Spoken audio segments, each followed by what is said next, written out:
Lep pozdrav tudi v mojem imenu. Aleš Gračnar je moje ime, prihajam pa iz podjetja Weishaupt. Povedal bom pa par zadev, mogoče malo bolj bazičnih.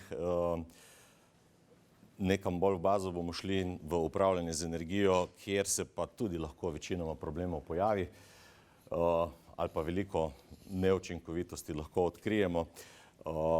Namreč vsaka zgradba ima pa vgrajenih kar nekaj sistemov, kjer so pa lahko zelo učinkoviti uničevalci energije. Med te lahko spada celo solarni sistem. Naprimer, solarni sistem za voljo tega, ker imamo težave z ogrevalno vodo, lahko so to neke umazanije, lahko so danes tudi alge, imajo neke povratne lopute, te povratne lopute po določenem času ne držijo več in po noči razslojuje hranilnik, ker se začne termosifonsko obračati voda, topla voda sili navzgor, se hladi v kolektorjih, se spušča in brez takih nekih nadzornih sistemov to sploh ne opazijo do prvega ali pa ne vem, enega sezonskega računa za plin ali pa kaj podobnega, ne. V teh sistemih potem te zadeve lahko v bistvu naprej opazimo, podobno se lahko dogaja tudi z cirkulacijo. Bom pa govoril danes malo o Neubergerju. Neuberger je hčerinska firma od Weishaupta. Malo predstavil podjetje na hitro, par nekih rešitev. Našo paleto proizvodov in storitev pa nekaj referenc, torej tih bolj bazičnih, kjer bomo pogledali tudi mogoče neke neobičajne implementacije zadev. Dobro, iz leta 1968 izvira tole podjetje Neuberger, od leta 1995 je pa že del skupine Weishaupt, je visoko kvalificiran ponudnik nekih sistemov upravljanja zgradb in pa rešitev tudi za farmacevtsko industrijo, se pravi v varni prostori oziroma čisti prostori.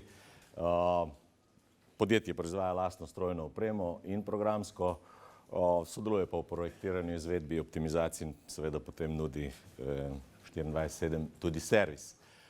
Ne moramo mimo Weishaupta. Weishaupt je lastnik te grupacije, ki je svoje ime nekako zgradil na področju industrijske energetike. Danes, kjerkoli greste v malo bolj resno podjetje, ima nek Weishauptov sistem, naj si bo to večji ali manjši gorilec, oljni, plinski ali kombiniran. Počasi smo prišli potem tudi na neke solarne sisteme, omare, regulacijske, največje gorilce, se pravi pokrivamo, ne vem, če pogledamo najmanjšo toplotno črpalko, s toplotno močjo 2 kilovata pa tam do 32 mega. Potem smo šli naprej tudi na neke ogrevalne sisteme, kondenzacijske in na koncu tudi na toplotne črpalke. Vendar danes bomo govorili o Neubergerju. Centralni nadzorni sistemi za upravljanje zgradb, naj si bo to generiranje ali distribucija toplote, klimatizacija, prezračevanje, generiranje pa distribucijo hladu, avtomatizacija prostorov, kot je ogrevanje, hlajenje, razsvetljava, senčila in podobne zadeve.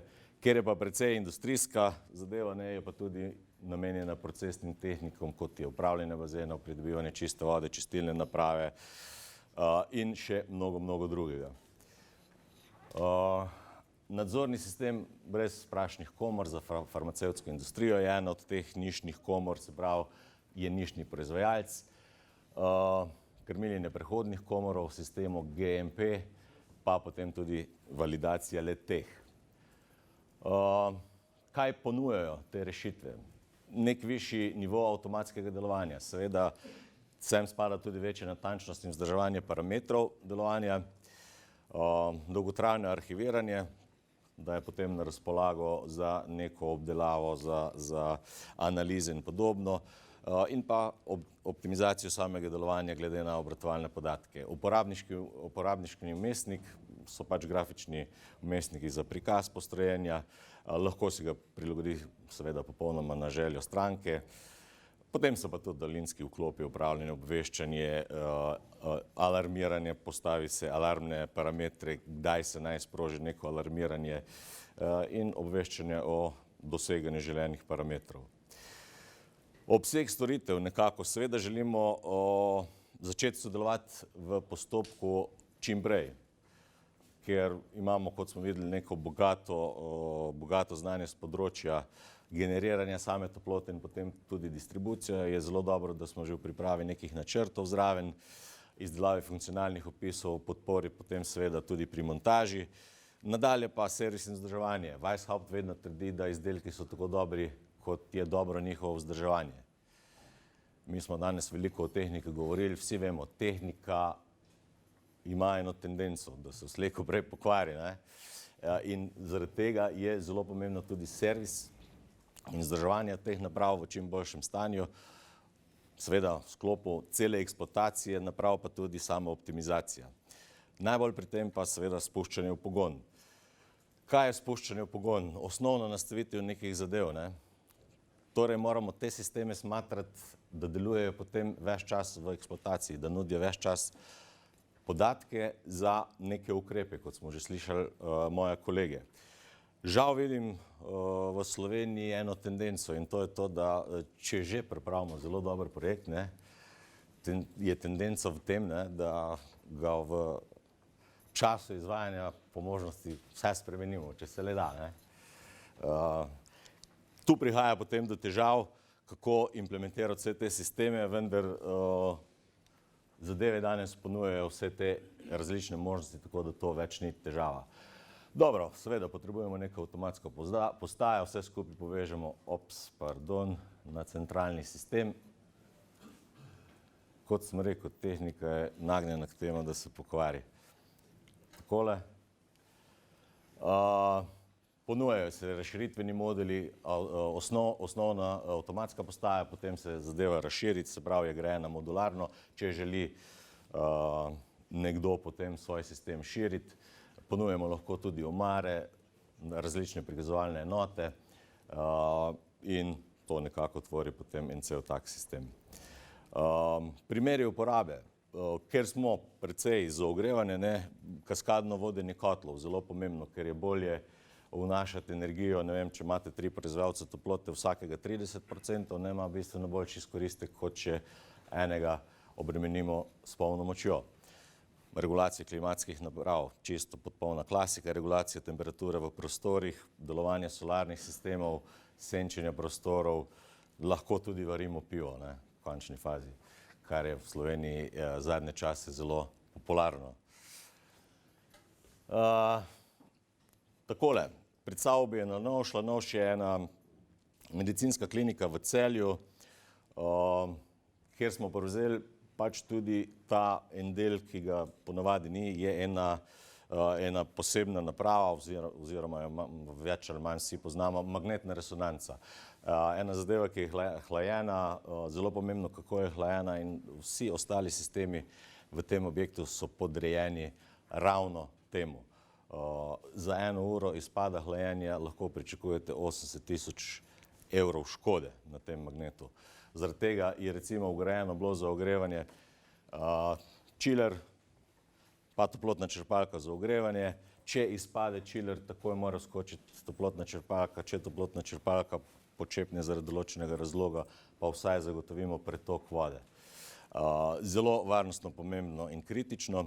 Potem pa ostale klasike, regulacije ogrevanja, hlajenja, nadzor elektroomrežja. Tudi tu lahko stranka pričakuje pravzaprav že v štartu po določenem času prihranek. Lahko pogledamo, kakšna je istočasnost delovanja naprav in kak odjem pravzaprav potrebuje. Če seštejemo odjemne moči vseh naprav, pridemo bistveno više, kot jih pa stranka na koncu potrebuje. In v začetku lahko pridemo z neke 80-amperske varovalke na bistveno manjšo. Tudi tu se skrivajo določeni prihranki. Potem pa regulacija zunanje razsvetljave, arhiviranje in seveda alarmiranje, kar ni nič posebnega. Takle malo, če pogledamo na sheme, je pa tisto, kar bi rad s tem povedal, da danes že samo pri generaciji toplote ponavadi že kombiniramo različne vere. Včasih smo imeli 3 kotla, pa mogoče bi eden na olje, drug pa na plin ali pa kaj podobnega, ne? Ali pa kombinirani gorivci. Danes imate ponavadi nek klasični generator toplote s toplotno črpalko. Potrebno ga je znati spraviti pravilno hidravlično nekako, ker toplotna črpalka je pač naprava, ki živi od pretoka, druge zadeve pa mogoče malo manj. izbrati pravilno hidravliko in potem tudi nadzirati, kdaj kdo komu pomaga. Električni števci smo že povedali, nadzor porabe električne energije, optimizacija priključka in pa seveda v primeru, da pa gremo čez neko špico, določiti naprave, ki se naj izklopijo v tem primeru. Imamo neke naprave, ki niso nujno potrebne. Če magnetna resonanca požira preveč toko, seveda v času pregleda ne moramo izklopiti magneta, bomo izklopili nekaj drugega in podobno. Ampak to je pa treba potem že za stranko uskladiti, kaj ima prioriteto. Kar je pa seveda težava, ponovadi sploh ne vejo, kaj bi radi. Samo radi bi imeli nek sistem, ki nadzira vse, kaj točno bi radi, ne vejo. Dejstvo je, da sistemi omogočajo marsikaj. Kaj je smotrno, je pa že drugo vprašanje. Gospod je povedal prej, nam je pokazal, da je smotrno kar precej vložiti in smo videli dobo vračanja 3,5 leta. 3,5 leta v en tak sistem v energetiki, po moje oceni, fantazija. Kar se v energetiki vrača pred petim letom, je prodano. Bi moglo biti prodano, pa ni v praksi. Lahko trkate na vrata podjetij mesečno z realnimi izračuni, kaj jim prinašate, pa v praksi zelo težko prodrete. To so pa potem zadeve v praksi. V tem primeru seveda, kaj smo ugotovili, poraba električne energije je bistveno drugačna, kot je bila predvidevana, se pravi, da se lahko priključek elektro bistveno zmanjšal. Optimiziralo se je ogrevanje, hlajenje. Je pa vedno to igra med tem, med komfortom in učinkovitostjo. Najboljša učinkovitost je, če vse skupaj ugasnemo. Samo danes morajo biti učinkovite naprave, ko delajo, takrat, ko so izklopljene. Optimizacija ogrevanja smo že rekli, preprečitev nastanke škode pa zaradi pravočasnega alarmiranja ukrepanja pri magnetni resonanci pa še posebej pomembna. Potem takle sistem, recimo imamo v Mariboru, smo priklopili lani 78 kolektorjev, ki daje 120 kilovatov. V neki porabi, če sumirano pogledamo, ni pravzaprav skoraj nič, ne pomeni nič, ampak 120 kilovatov zastonj energije, za katero smo že prej povedali, da se lahko hitro obrne v porabnika energije. Je treba imeti tudi te sisteme, ki načeloma izgledajo zelo enostavno, zelo pod kontrolo, da se nam ne zgodi kaj takega. No, tole je pač streha. Ena od referenc, ki jo moram ponuditi, seveda je zgradba Evropske centralne banke, kjer smo prevzeli celotno upravljanje te zgradbe. Kaj več vam pa ne smem povedati, ker je banka. Plačano je bilo. Talno ogrevanje na prostem, prej smo že videli. Gospod je pokazal, da se je zgradilo nek hranilnik energije. Tale zadeva ni hranilnik energije, tale zadeva je potrošnik energije. Nemci, pregovorno varčni, so ugotovili, da, tole je most namreč, so ugotovili, da sol pa betonske konstrukcije in železne konstrukcije niso najboljši prijatelj in je bolj smotrno tale most ogrevati. Bolje rečeno, če smo bolj korektni, bi rekli temperirati. Zato so ugradili toplotne črpalke in pa en hud nadzorni sistem, ki spremlja poleg temperature cestišča, temperature zraka, vlage v zraku, točka rosišča smo prej slišali, zelo pomembna. Vse te parametre spremlja in odvisnosti od tega regulira, kakšna je temperatura cestišča, zato da ne bi prišlo do poledice.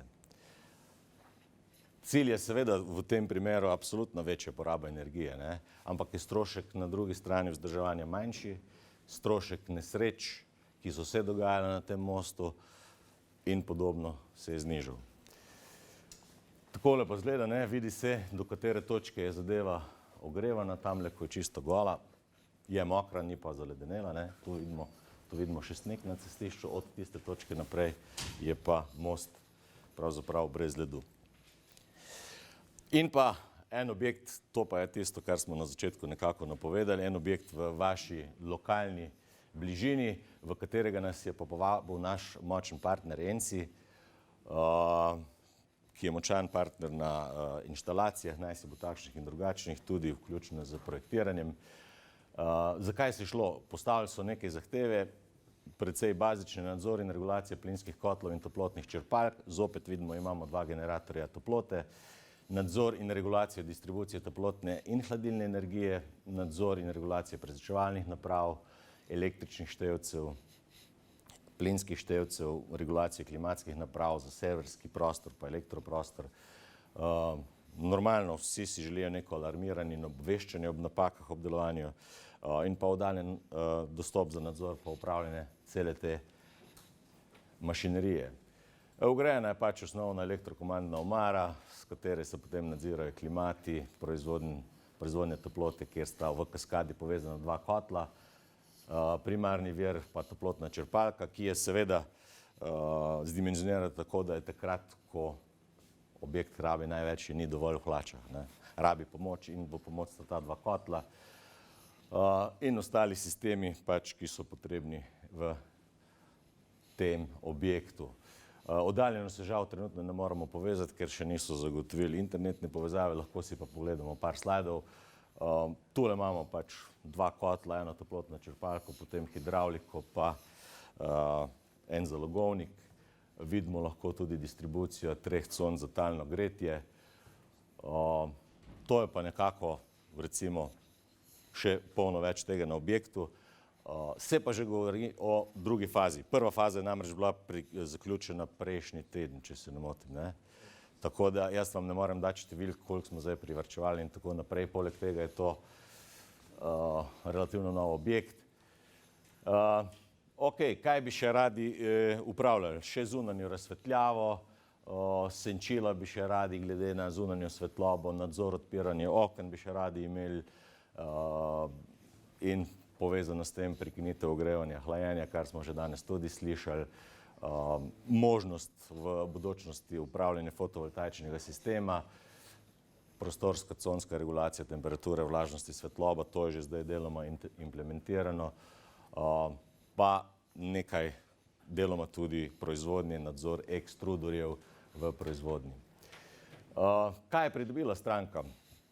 Ja, učinkovitejše, bolj komfortno ogrevanje, hlajenje, vodeno v kombinaciji po zunanji temperaturi pa želenih sobnih temperatur, tako da imamo optimum nekako presečišča komforta in učinkovitosti. Prezračevanje odvisnosti CO2 in podobnih stvari, ki jih spremljamo, poenostavitev vzdrževanja nadzora, grafični nadzor, alarmiranje, vse vitalne naprave so dostopne preko enega sistema. Zelo natančen in enostaven pregled porabe električne energije, možnost seveda bodoče nadgradnje z nekimi moduli in pa v bodočnosti tudi oddaljen nastop, ki trenutno še ni urejen. Tak nekako pod črto, ne. Dejstvo je, da ljudje vse več časa preživimo v zaprtih prostorih. Res, da vse več ljudi tudi vidimo zunaj tekati in tako naprej, ampak v končni fazi 8 ur smo v službi. Nihče se ne sme, ja, smo precej več, ne? Po 10 ali pa tudi več. Potem smo doma zopet, ne, malo je treba odspati, pa da damo še 8 ur, pa imamo 10 po 8, 18 ur, na dan smo pravzaprav v zaprtih prostorih. In zato je pravzaprav kvaliteta bivanja v leteh tako pomembna. In v današnjih zgradbah imamo cel kup veliko sistemov vgrajenih, različnih proizvajalcev in jih moramo učinkovito integrirati v eno sistemsko celoto. Zato so pač pametne zgradbe in podobne centralni nadzorni sistemi nujno potrebni. Poleg znižanja stroškov seveda za energijo so pa takšni sistemi zagotavljajo pa še večje udobje in pa varnost bivanja. Tako da v to smer gremo in dejstvo je pa, da so ti sistemi pa učinkoviti šele takrat, ko pa zagotavljajo stalno podatke za zmanjševanje stroškov pa neko optimizacijo sistemov. Šele takrat so res vredni svojega denarja. Če smo pa to samo implementirali in pustimo samo sebi, je pa tako kot tendenca vseh sistemov. Zadeva eksergija raste, ne? Tudi takšnih sistemov, ne? Treba jih je uporabljati. Zato rabimo tudi osveščenega uporabnika, kar smo že prej tudi slišali, da za tem sistemom iz njega vleče podatke, ki jih rabi, da lahko optimiziramo pač delovanje pametnih hiš in sodobnih ostalih zgradb. To je toliko z moje strani. Mislim, da je 15 minut mimo. Hvala za pozornost. Hvala lepa.